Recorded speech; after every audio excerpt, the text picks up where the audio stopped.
Have you heard the old saying, don't judge a book by its cover? But that's what people do, right? We judge everything by outward appearances. In my experience, a great album cover can make or break the decision on whether I buy an album. So go on a journey with me as we look at some great album cover designs and talk about why I believe that you need a personal designer for your album artwork. This is Judged by the Cover. All right, welcome back to the Judged by the Cover podcast. I have a treat for you. I have a good friend in the studio with me today, Abe Montalvo. Yep, Montalvo. One of these days I'm going to get that right. Hey, you got it right. First try. We're going to be talking about his solo project. We're going to be talking about music.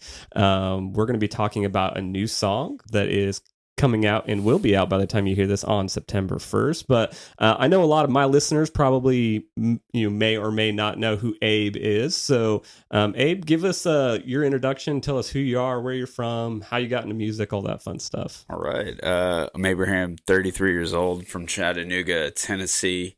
Been in the music scene for plenty of years now. Started playing music around the age of 11, 12 years old. Got into the metal scene, at that age. So, Yep. Yeah, I've been around the block for a while. Yeah. I'm a little cat. It's so funny to think that way, because you're still, you're a young guy, but Yeah. you're a veteran out there, aren't you? Getting there. We're getting there, yeah. It's weird to think that because I still feel like I'm like 21 years old. Right. But I'm like 33. I'm getting older and I can see it and feel it. Yep. The injuries don't heal as quickly. Yeah, no. You wake up, you pull a back muscle. It takes about 2 weeks to heal. Yeah. That sucks. So you've been playing mostly in metal bands and stuff like that, or? Yeah, mostly. Well, my former band that I was co-founder and a part of for 6 years, 6+ years, I was lead guitar player and one of the co-songwriters. But it was more rock, alternative rock, metal.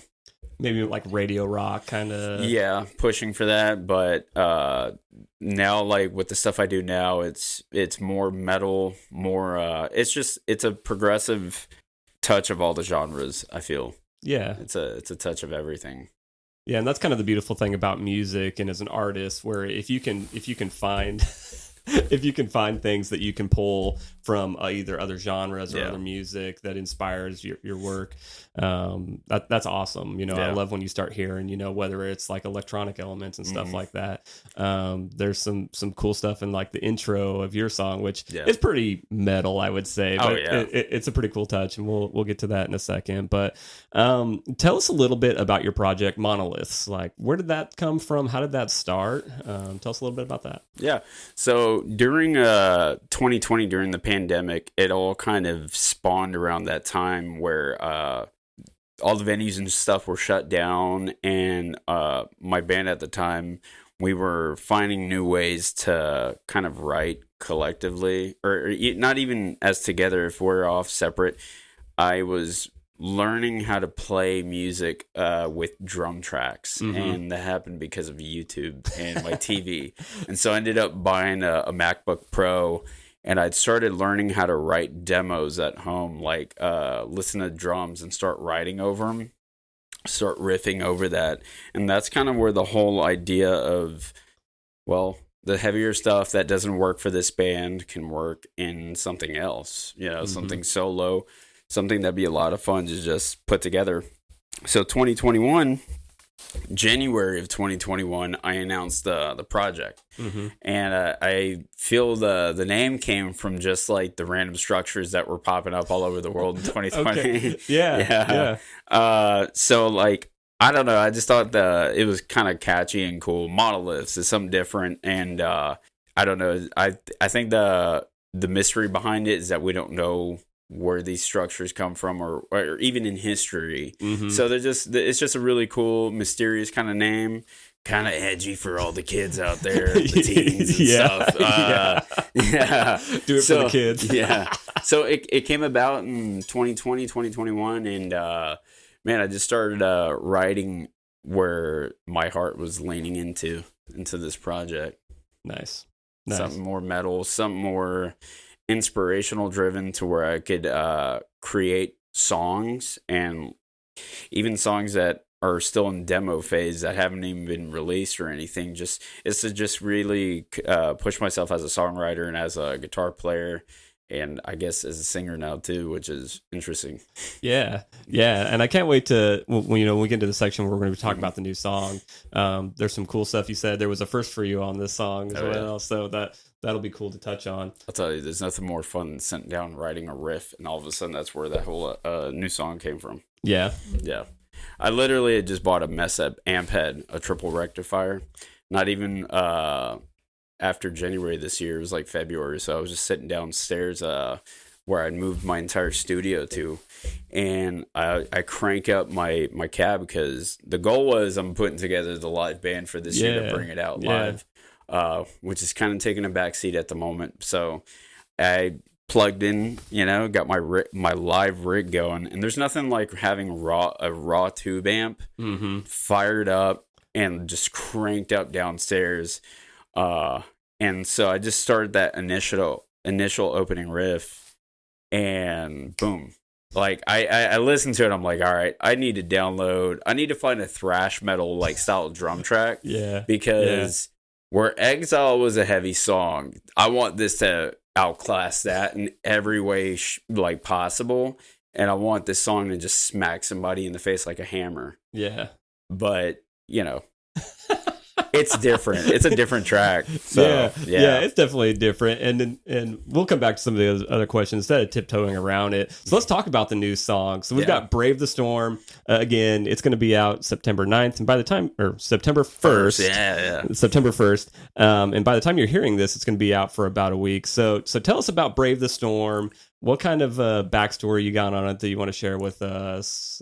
Give us a little peek at it. Yeah, so the song was written around basically my reclamation to getting back to my spiritual faith, my roots, overcoming the battles I've been going through for the last year and a half, but mostly the last several years of my life where living a life that's pretty crazy, wild, and going into dark waters, and then ultimately hitting a low of lows. And basically the song was in a sense, kind of like a love letter of coming back to that faith and finding a reawakening of my spiritual flame, and just anchoring my heart to that and coming back to the source of all, God. That's my ultimate belief as a Christian.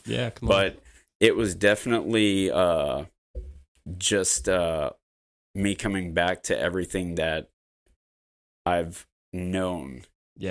Because I've been so separated, and so I had severed all of that years ago, and man, it's just I feel like I hope I nailed it. I mean, the chorus itself, it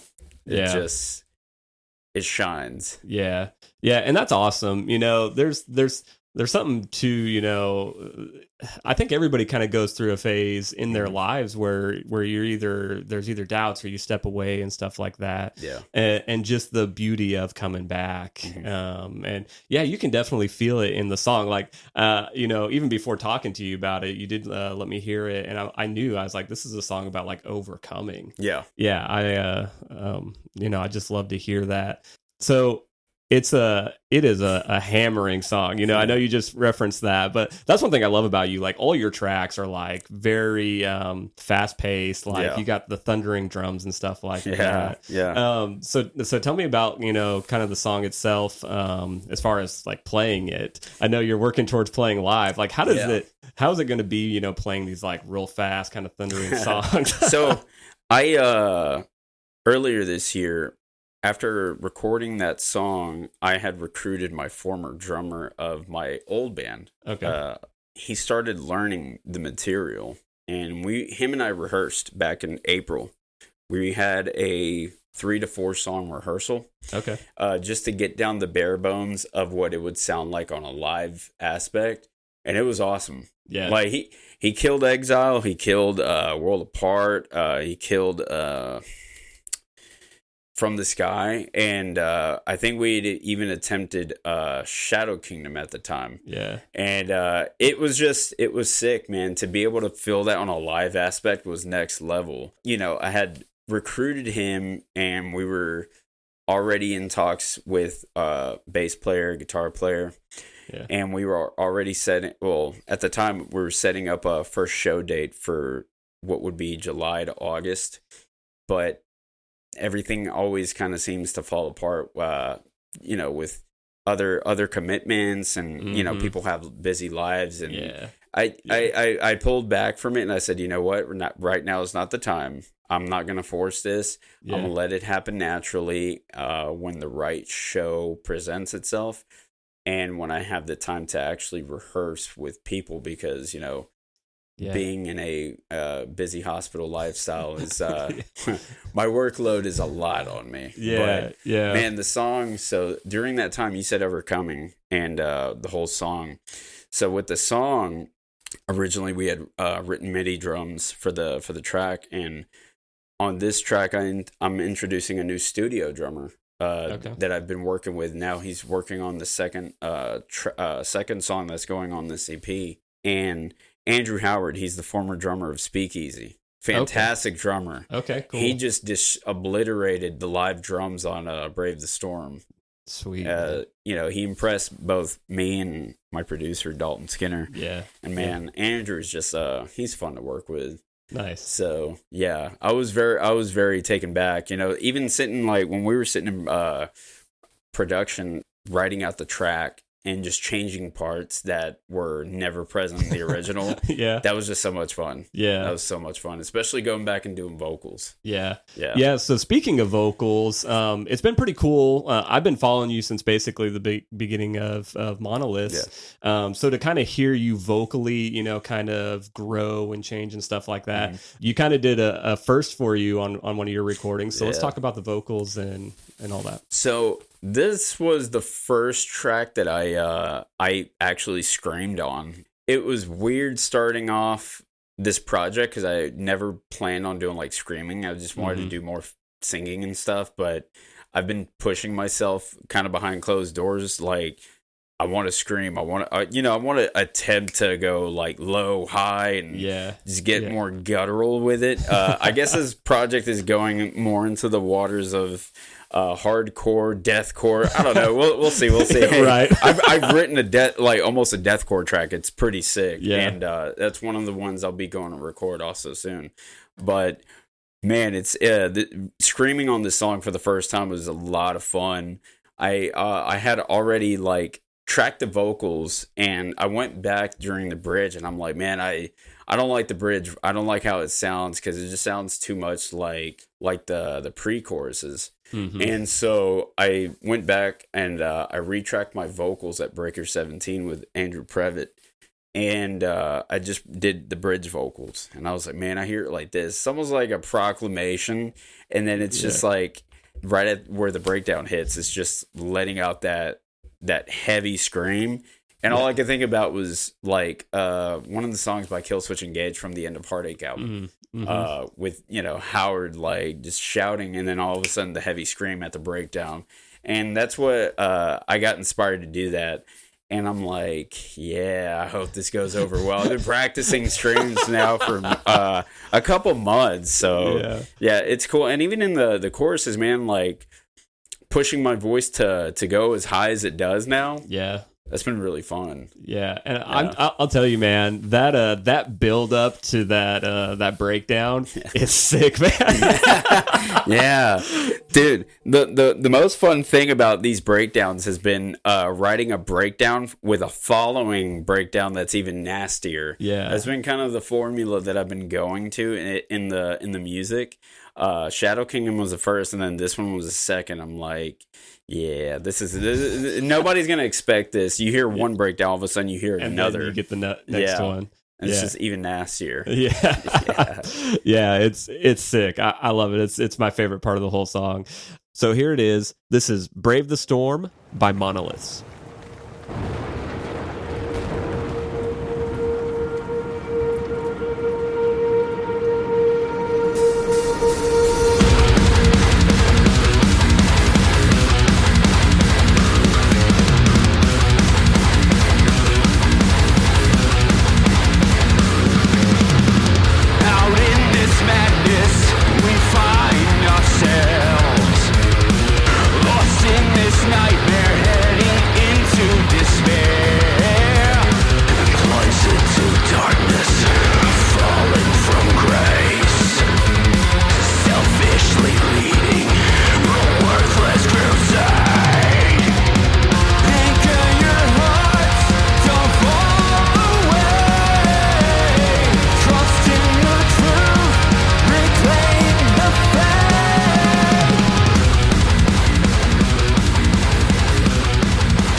So you alluded to it. We were talking a little bit about this before, but we haven't addressed it. So you said that this is going to be part of an EP. It's going to be a 2-song EP, I believe. So talk about the next song and kind of how these work together. So Brave the Storm opens up. It was going to be originally a 3-song, but just because of timing. Yeah.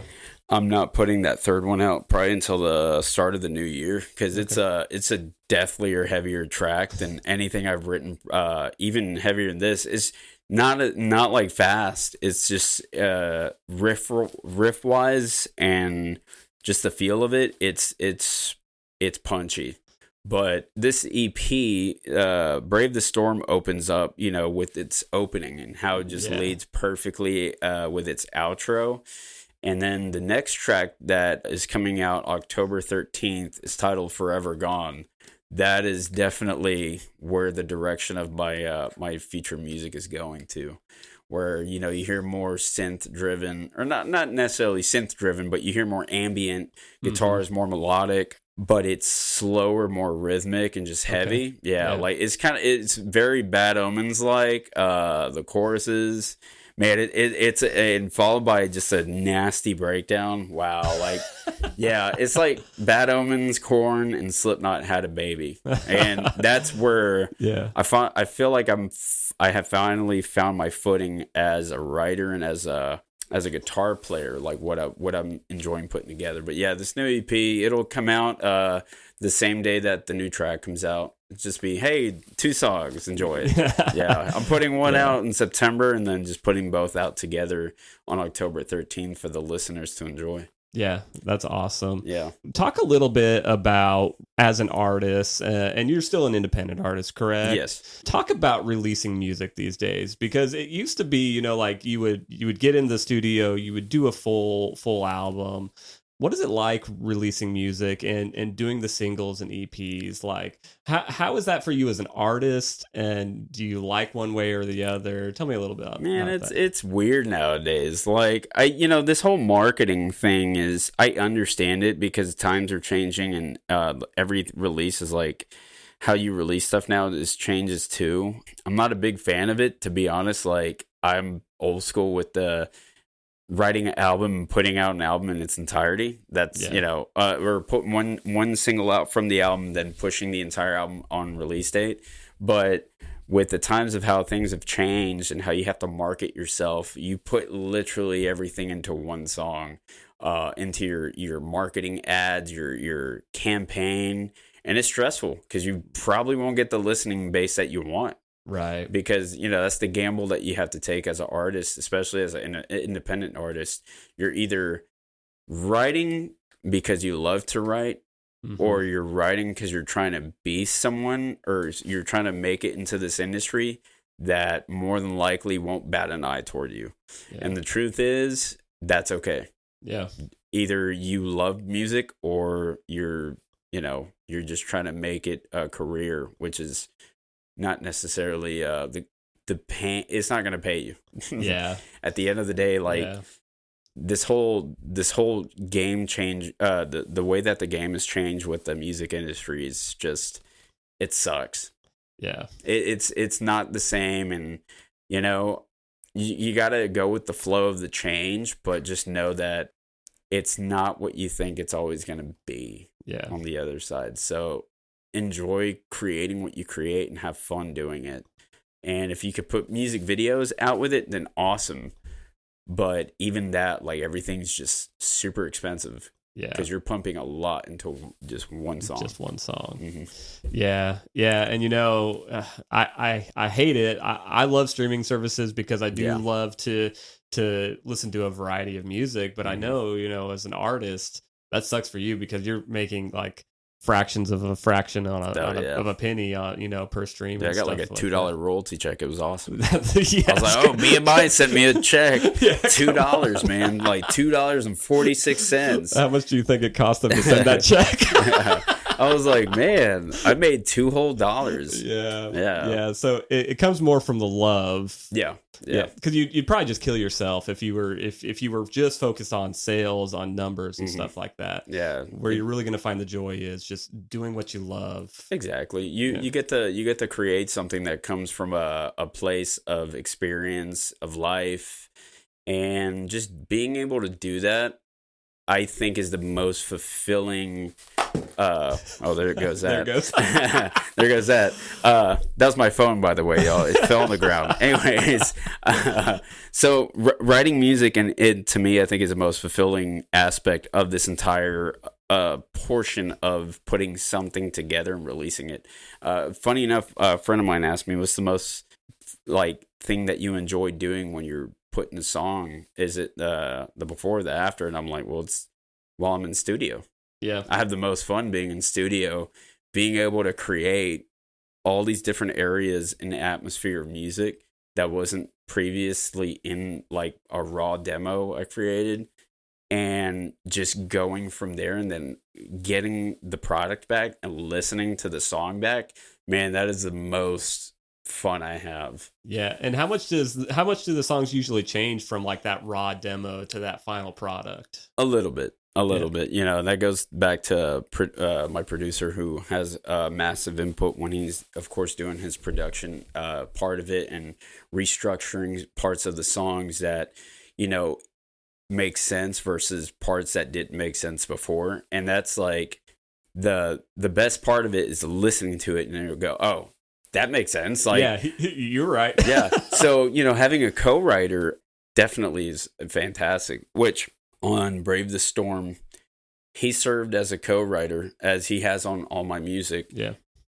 Andrew also served as a co-writer on drums because he implemented parts that weren't on the original drums before that we wrote in the studio. And, when you listen to the chorus, man, it almost sounds like Avenged Sevenfold kind of just hitting in so much power. Yeah. And then on this new one, Forever Gone, which is the title of the EP, man, there's my producer, there's me and Andrew, and then my buddy Bill Callahan, who's very noticeably known in Chattanooga is from his band Clockwise. He's a really good friend of mine, and he works on a lot of people's guitars around here. Mm-hmm. So this is a plug for Bill, because y'all should take your guitars to him. He's a wonderful human being. I love him. Plug all your friends, man. Come on. That's what this is about. So Bill, he rode up with me to the studio, and we were just, he was coming up since he had set up my 7-string.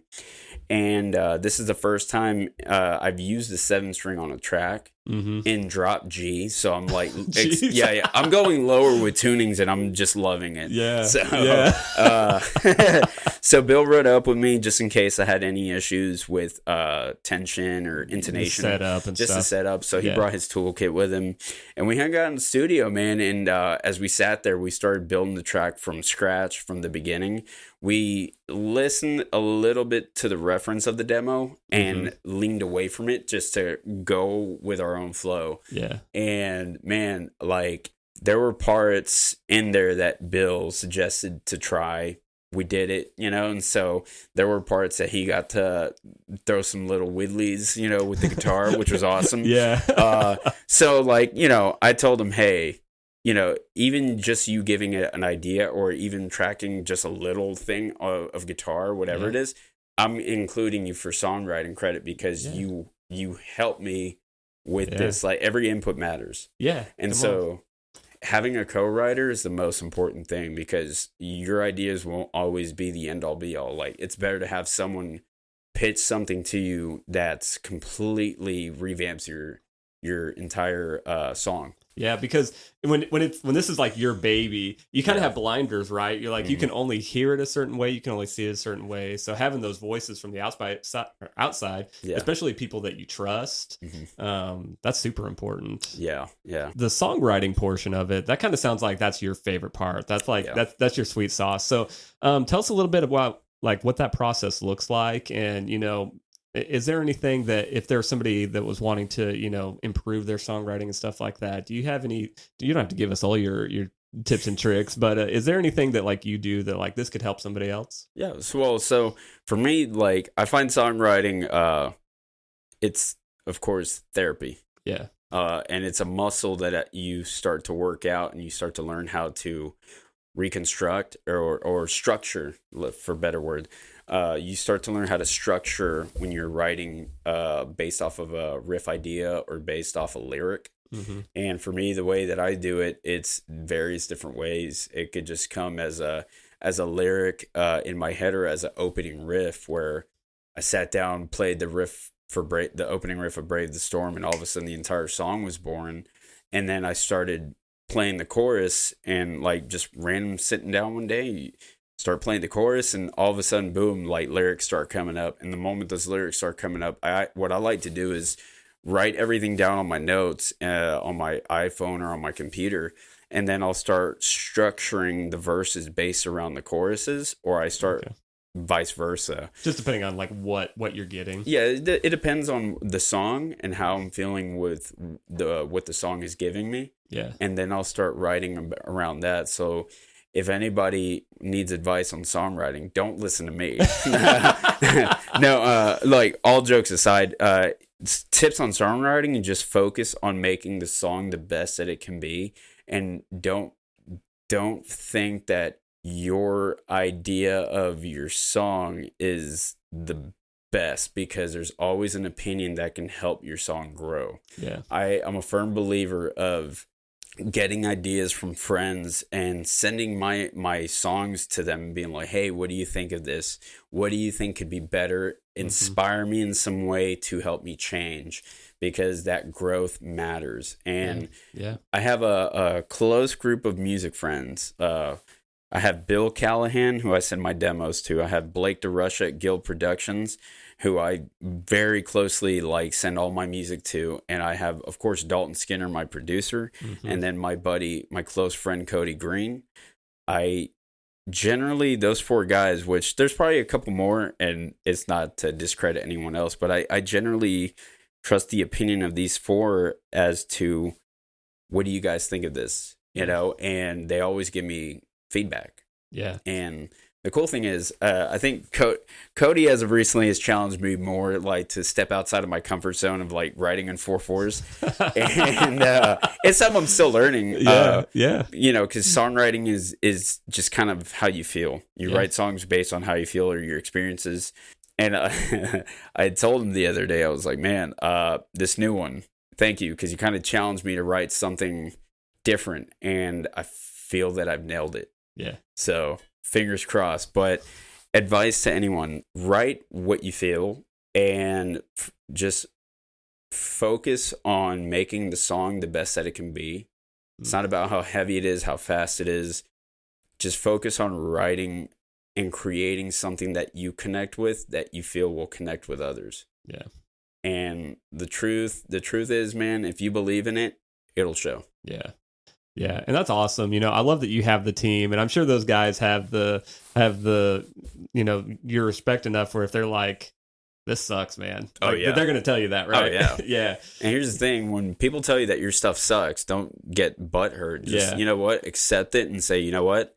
Thank you. Because corrective criticism is the best kind of criticism. And they probably say it better than that, but No, you know, they're like, hey, man, you know, this sounds cool, but it sounds like everything else you've put out. And it's like, all right, cool, I need to go back and not release this and work on changing stuff up or write something different. Right. Yeah. Right. No, that's awesome. So Brave the Storm comes out September 1st, and then give us the name of the EP and the other song coming out in October. So the EP is going to be called Forever Gone. It is the second track I'll be releasing the same day as the EP. It's because 2 songs. You're right. But it'll release Friday, October the 13th, because, I mean, how many Friday the 13th do you get in a year? In October, of all things, too. October. And it's perfect timing because, man, the album art for the song looks cool. Yeah. It's a burning, decaying rose. Okay. And it's beautiful. It's like a sad, beautiful, painful, just all the above encompass into the song and the art of it. So I think it's a great cathartic track to listen to. Dude, that's awesome. Yeah. I look forward to Brave the Storm, hearing that when it comes out. But man, when you hear this, it's already going to be out. But then also for Forever Gone. Forever Gone. Yeah. Perfect. I love it. So this is a podcast about cover art. So I've got some questions related in that, and then I also want to talk a little bit about like visuals and branding as an artist. So for yourself, and you've kind of been around bands and stuff like that, and now with your own project, how important are your visuals? Is your branding? So think like your single image and album covers, your logo, stuff like that. How important is that stuff? It's very important. Having, let's just say, if you design your stuff in Microsoft Paint, you're not going to sell yourself as an artist. I'm just being honest. Like, if you create your art, your posters in Microsoft Paint, you're not doing anything right. And that's not being mean. That's just, that's not even the graphic designer saying that either. So, like, I'm a fan of image. I'm a fan of your color scheme as an artist. Like, your visuals matter, because if your visuals are on point with the music that you're making, it's going to capture the attention of the listener and of the viewer, because you're also viewing the music in video format, or in the promo art. You post up a logo and you got a cool art behind the logo, like people see that and it captures their attention. All that stuff matters, especially when you're putting your music out there that you're paying a lot of money to record and put together. So that's one of the most important things as an artist. Yeah, and because we have such short attention spans these days, thank you TikTok.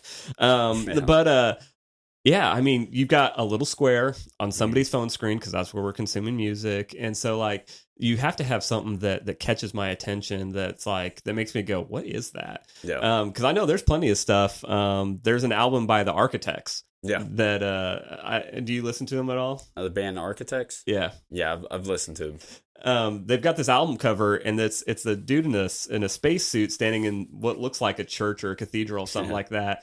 And it's just like, how did this guy get here? And I'd never heard of these guys. It popped up on my Pandora, and like, I love the image. So yeah, I mean, that's totally what you're talking about. Like, you got to capture people's attention. And I love what you were talking about with your EP artwork, where it's also telling the story of the song itself. So that's really cool. I'll show you, and you'll see like what I'm talking about. But like the cover itself is just, it was designed by my friend Esther, who runs the music page Music Junkies, and she has her own artwork she started designing, and she's in the Netherlands, if I'm correct. Okay. And she's a really cool music friend, and she sent me this image one day some months back, and I was just captured by it. Like, that's a beautiful picture of a rose. It didn't look like it was necessarily burning or decaying at first. I kind of added in the colors later, but she then took my logo, redid it in a 3D format, sent that over to me, and I just kind of manipulated with the colors, and I'm like, oh my God, like, this stuff looks cool. Yeah. But yeah, art is everything. If you can capture the listener's ear with your artwork as a like on your new single, on your album, whatever it is, they're definitely gonna want to look and listen to what they've just heard. Yeah. And it also helps having, good songwriting, good production and stuff like that. Having a good team behind you, solid guys that you team. work with. So of your personal releases, your singles and stuff like that, is there a cover on any of those that you particularly love, and why? So that's a good question. I hate them all. No. No. So the one for Brave the Storm, I think, is my most favorite. Yeah, because it's got the introduction of this new. It's the new logo I released for Shadow Kingdom, but it brought to life in like a 3D format, and even the lettering of the name Brave the Storm is the same as the logo, so it matches. It looks cool together, and just the entire image of the background. It's like this. This dark, demented storm, a lot of red skies. There's a lot of grays and blues in there scattered around. So I just think that's probably been my favorite that I will have released, especially now, like it's been seen on social media, but that's definitely by far my favorite until the EP comes out. Then that'll be by far, because that one, that's the most that I've connected with a song I've written. Yeah. So that one has a lot of meaning for me. Now, with your artwork, are you working with like a specific graphic designer, or are you kind of doing it yourself? Most of the time I do it myself. If not, like most of the releases I've put out, except for Left to Suffer, that was done by Jacob Watson.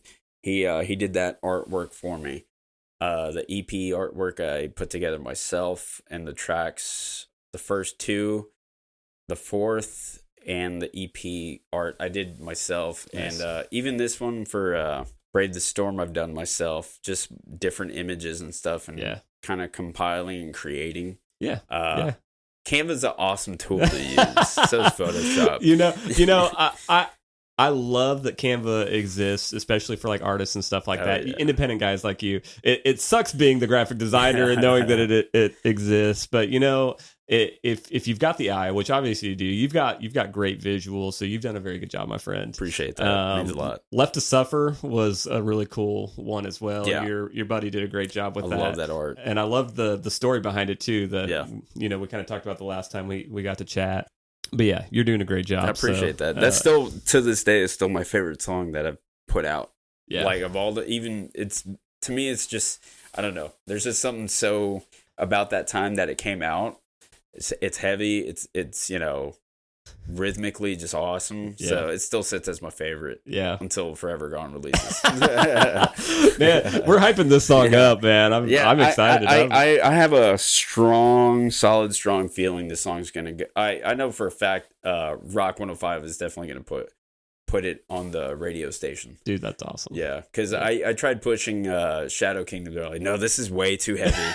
I figured it would be, but this one is, I just have a strong gut feeling. Generally, when I'm trusting my gut for good things, it's never going to lead me astray. So, yeah, man. Come on.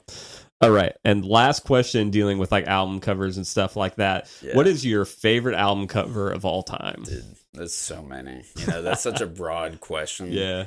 I'll say the one that sits as my Mount Rushmore would have to be Slipknot Volume 3, The Subliminal Verses. Let's take a look at this real quick. Because that album was awesome when it came out. And that was like peak years of my like middle school listening to Slipknot, to introduction of like heavy music. It was when they came out with a new album. I think it was the first time Corey Taylor was sober. And it was sober for a record. It was after Iowa. They hated each other, during the Iowa session of that album. That's probably one of my favorites too. Favorite album of all time is Iowa. Nothing will ever compare. But Volume 3 has my favorite album cover just because it's pretty capturing. Mm-hmm. And back then when you open up the booklets of the album, you're like, oh wow, like you get to see all the cool art and everything and the lyrics. Man, the inside of that album cover was awesome. Yeah. Like from what I could remember, it was just so cool. But I got one of those songs leaked out at the time. Mm-hmm. And that, I think it was like 2003 or 2004. And this is back when like LimeWire days were like really pumping, on the computer.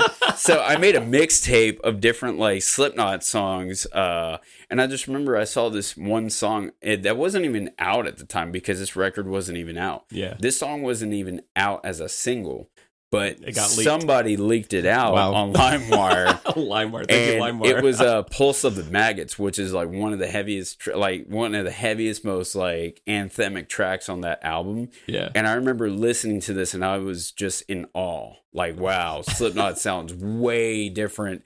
It was just new to my ears. Yeah. And so when that album released that year, I remember, I think I was in the 7th or 8th grade.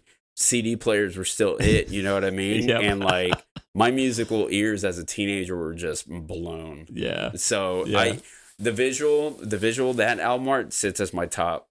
It's my favorite. Dude, that's awesome. I was, I knew of Slipknot I've never been a big Slipknot fan, but I'll definitely have to check this out. But I've got the right one here, right? Yeah, that's pretty. I mean, this to me, just visually, it looks like Slipknot, just what I know of them. So, no, that's awesome, and it's cool to hear you talk about the physical packaging. I miss that. Yeah, me too. You know, it's not the same anymore. It's not. You know, even just as like an artist, I've got some stuff, like I've got the 8-ball CD up here. Getting just to like hold and feel, you know, that thing that you designed. It's such a lost art, and it's just like, how do you capture that in this digital age? You know, we got social media, and you can do some cool stuff there, but it's just like, man, you know, having that where you fold it out, physical CD is just awesome with the physical album cover, or like, you know, one of those packs where you just open up and like it just keeps opening and opening. It's just pages of lyrics, and then there's art all through, and then you got your CD at the very last part of it. Like the show that I went to recently to see my buddies that came from the UK, Confessions of a Traitor, I bought, of course, their merch because it's their first US tour. I bought their CD, and basically the ones where you unfold it, and all the lyrics are on pages, and all the artwork there is just absolutely beautiful. And it's just like, it's sitting on my computer. I'm not gonna mess with the CD because it's just one of those, like, okay, I'm collecting this. This is awesome. You know, you don't really see that much anymore. I mean, there's a lot of bands still selling physical CDs, but everything's just moved to streaming and digital. And while the streaming and digital is great, having a CD means more. It's physical. You can feel it. There's a personal touch there.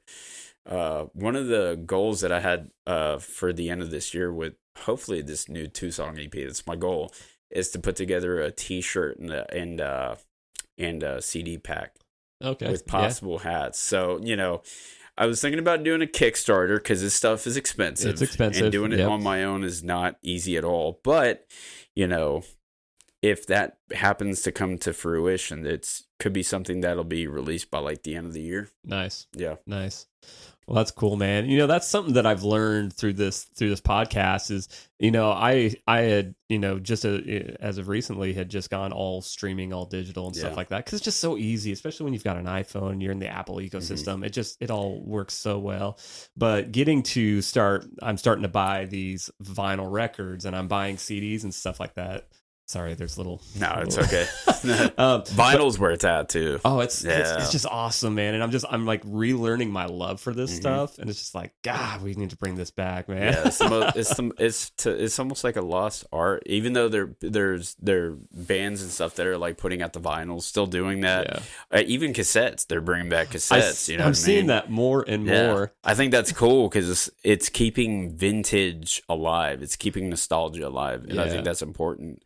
Especially because this generation that's coming is just going to be raised on, you know, plant-based digital qualities and all these things. It's just like, y'all have a crap generation ahead. Like, I feel sorry for them. Because we had the best. Yeah, and you know, you can probably thank the millennials too, because we're the nostalgia generation. Like we are.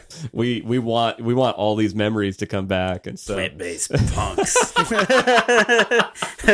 AI, digital, everything is Skynet technology being pumped in front of us, and everything physical is getting taken away, even cash, and it sucks, man. Like living in a digital era now, everybody's in tune to digital. You know what? Analog and physical where life is at. Everything was better that way. Let's bring it back, man. I'm all for it. If you put together a pack, man, let me know. I'll be your first customer. I will. I love that stuff. I love merch. That's one of my favorite ways to support artists is through merch, because, you know, I know streams, you know, even like sales through like Apple and stuff like that, you're getting portions of it. So that's probably one of the best ways that you can support your artists. But also go out there and share their music, share their page, tell your friends about it. I mean, that's the most important thing. Yeah, and that costs you nothing. So Abe, tell us where people can find you. So I'm on all streaming platforms as well as all media platforms. All of them.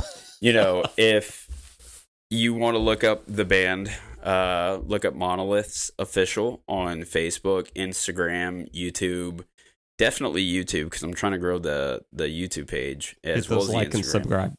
Yeah, like, subscribe, turn on the bell notification for further updates, and definitely hit me up on Instagram and follow me at Abe Monty 90. That's my personal one, where you can see all of my personal musical posts from my guitars, PRS, all that stuff, and just my musical journey where I'm at. Yeah, cool. We didn't even get to touch on the PRS thing. Oh yeah, I reapplied for year 3. Yeah.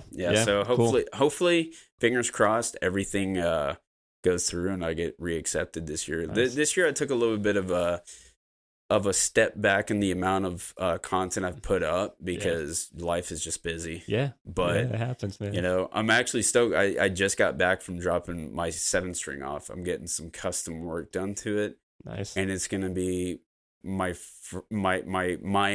image of what I want, and it's just gonna look so good, dude. Man, I'm a gear guy. You guys can't see it, but I got guitars all over here, so that'll be sick. I can't wait to see that. Sick.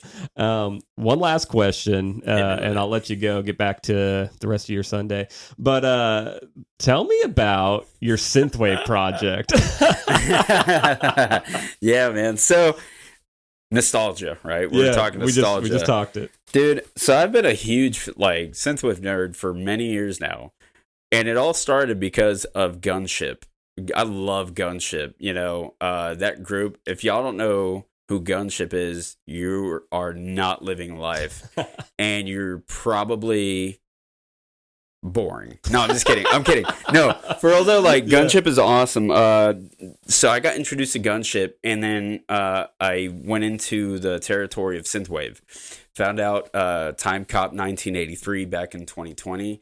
I came across all these different groups, and it's just that touch of the 80s style, the electric drums, the feeling of the geometrical shapes, the visuals, because you said visuals. Yeah. And the visuals for that genre of music matter because it connects you, and it's like a chill, almost like lo-fi in a sense. Yeah. But man, so I had the great idea during my about almost 2-month hiatus of writing anything music related or really playing guitar earlier this year, and I was like, I'm going to pull my MIDI pad out, my MIDI keyboard. I'm going to just start writing some synthwave stuff. Let's see what I can land on. Just some cool stuff. And all of a sudden I had the grand idea of creating this project called Text Alone. And it's all based around, I have an idea for a 5-song EP, which I released one track just for the hell of it. And, every song is basically in relation to an action star of the 80s. So the first track I released was You Can't Stop the New World, which was, a direct quote from Cobra with Stallone. Mm-hmm. The next track is I'll Be Back, which is from Terminator. And I'm actually super stoked for that one because I recreated the music from that specific scene where he says I'll be back. Yeah. And the music that's playing in there I actually recreated. And I just added my own kind of personal touch to it with the, of course, 80s sounding drums. Yeah. That's not, I don't even have a release date for that. I've just been putting stuff out, putting clips here and there just for fun. But man, I love synthwave. I just think it's something really cool about it. Yeah. I have a few more that I have planned. I think one is for Steven Seagal, one's for Jean-Claude Van Damme. Yeah, Steven Seagal, you can't go wrong with that guy. Yeah, come on. Total hack, man. Total hack. But, I'll give him this. He had Above the Law. And I think the track is called Seagal's the Law. So, and then one of the other ones I think is, the name's Pliskin. Okay. Snake, Escape from New York. So those are the ideas I have, and every art cover is in relation to that film. Dude. So it was just, for fun. I love synthwave. And what's even cool is that this year, Dan Hay from the band Synthwave, or the band Gunship, he started following me on Instagram, so I'm like, nice. All right, this is a sign from the heavens. Yes. Yeah, nice. I have to do this. I've even inboxed him dude, I'm a huge fan of your music, and could I have some tips on synthwave? On writing synthwave. he read it, never responded. But hey, it's all good. You got to shoot your shot, right? You shoot your shot, yeah. But like, yeah, I got Text Alone. It's just a musical project, a fun one. Yeah. It's nothing serious. But I am in current talks on possibly joining a band in Knoxville. Okay. This is very recent, as of this past weekend. Nice. There's a friend of mine. I mean, I guess I'll throw it out there. He's in a band called Graven. Okay. They're like Christian metal, very heavy. Nice. Very melodic, but it's just early talks. I inboxed him about possibly looking to help out with guitars, and he's going to be doing guitars. So he's the main songwriter in this project, and he's putting together a drummer, bassist. Now it's just finding a singer, but the first weekend of September, I'm going to be going up to Knoxville, learning the music. And nice. We'll see. We'll see how everything goes, man. Because like, awesome. I miss being in a live band setting. Yeah, I bet. And the music that is being displayed in front of my ears is the music I want to play, dude, with other people that have the same like-minded qualities and just share the same passion. So, dude. That's awesome. Yeah. Well, hey, man, I appreciate you taking a little bit of time, sitting down, chatting about music. Everybody, make sure you go buy Brave the Storm, share it with your friends. Trust me, you're going to love the song. If you're into metal, if you like your music a little on the heavy side, you're going to love Abe and everything he's got going on with Monoliths. And go back and listen to the rest of the tracks. There's some really good stuff in his catalog. There's not a lot, but there's a lot of great stuff. So appreciate that. Every song has its own quality and story. Yeah. Come on. Well, hey, man, I appreciate it. Thanks for stopping by. Dude, thank you for having me on. This is awesome. Any last things you want to say before we go? Yeah, definitely check out the new music from Monoliths that's coming September 1st, Brave the Storm, and then Friday, October the 13th, Forever Gone, the new 2-song EP that'll have Brave the Storm on there. It'll be released on all platforms. Really stoked about it. I think this is my best writing yet. It's a connective tissue to things we've all been through with people that have led us to dark places in our life, and I would say the heartbreak song where people say, hey, do you have a heartbreak song? Yeah, that's that song. So I'm plugging that down. Yeah, listen to it because the song's freaking awesome once it's out. But just check out the music and just support it. It means a lot, and definitely thank you for having me on, man. You got it, man.